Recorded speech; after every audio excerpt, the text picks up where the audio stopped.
All right, so the ROG Ally. So I've been using it for a little over 9 months now, and I feel like it's been enough time to serve as an assessment of number one, how Asus has supported it, number two, how has it improved since launch, and number three, where does it stand right now with its updated price tag in this ever expanding world of competitors. Honestly, there's been a lot of surprising changes. As someone who uses handhelds all the time, and the Ally is almost always in the mix, I do have some thoughts and opinions that have changed over time. So right off the bat, I want to take a step back and look at the biggest controversy that has plagued the Ally since its launch. It's resulted in class action lawsuits being filed, and it's mainly because of the SD card issue. If you haven't been totally in the loop, there is still a micro SD slot thermal problem. There is a lot of conflicting information out there about this, but essentially the SD card reader can just nuke itself and also break the micro SD card you have in it. Asus has never really officially addressed the issue. It is apparently due to thermal stress conditions that the reader can experience under load, but it's still difficult to tell if on a wide scale this has been totally fixed. There are supposed to be updated batch numbers, which are R8 and R9 on the serial number,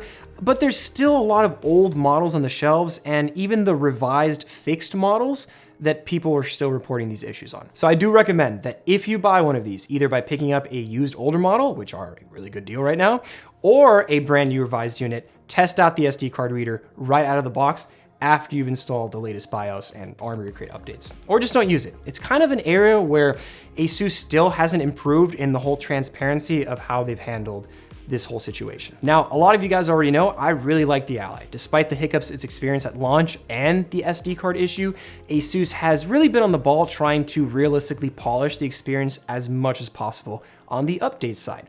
They fixed the stick dead zones, which I thought initially back then were pretty terrible at launch, like aiming consistently, not really the best. They've also finally added gyro support, which was always a promise they had, so that's pretty cool to see. Suspend and sleep, in my experience, were always super buggy. It used to get stuck after I'd press the power button, and then I just end up hearing my game audio at a black screen with the fans just revving out. That's also been fixed, which I really do like now. There's been a ton of stability improvements within Armoury Crate, and it no longer feels like it's in beta anymore. We have come a pretty long way since launch. And it feels like there's consistent thought and care being put into these updates, where overall I feel like I'm much happier having to deal with the standard Windows on handheld quirks because of the updates. Now, long term, like most of you, I am actually gaming on this, not just navigating UI menus.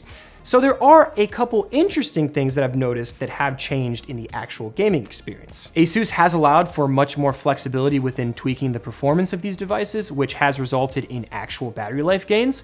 The Ally still reigns as what I think is the best handheld display out there when it comes to sharpness and image quality, despite not being an OLED panel.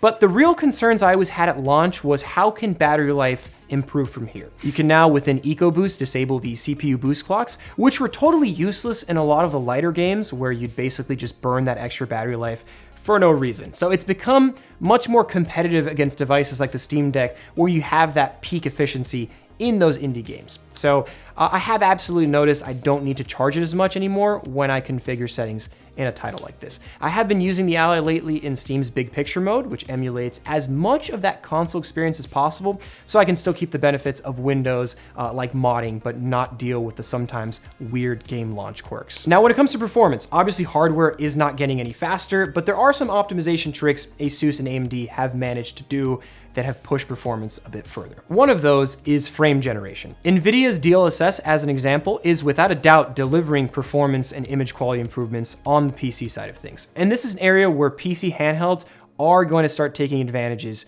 from this tech. The Ally has always had the ability to use AMD's FSR or RSR, which are both essentially using the same upscaling algorithm. So your games are being rendered at a lower resolution, and then individual frames are then upscaled back to native and sharpened, which is a really basic explanation of this. FSR is implemented specifically in-game, and RSR is more at the driver level within Armoury Crate.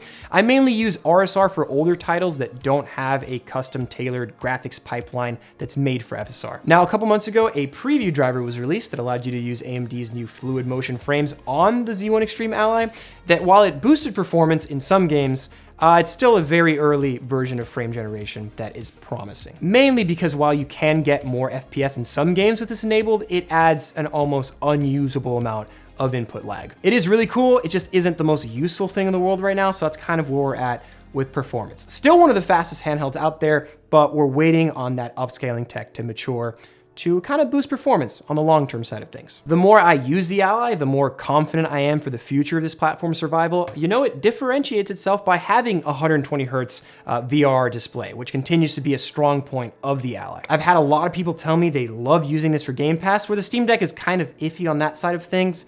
Cloud gaming, really over the past 9 months, this has really cemented itself as a solid, legit Windows handheld.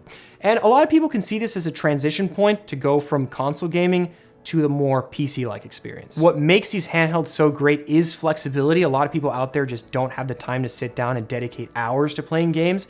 And this is a perfect device that can make for a quick jump in between. You know, it's never really a good idea to buy products based on promises and future outlooks, but in this case, the Ally has really only gotten better, which makes the future kind of interesting for this.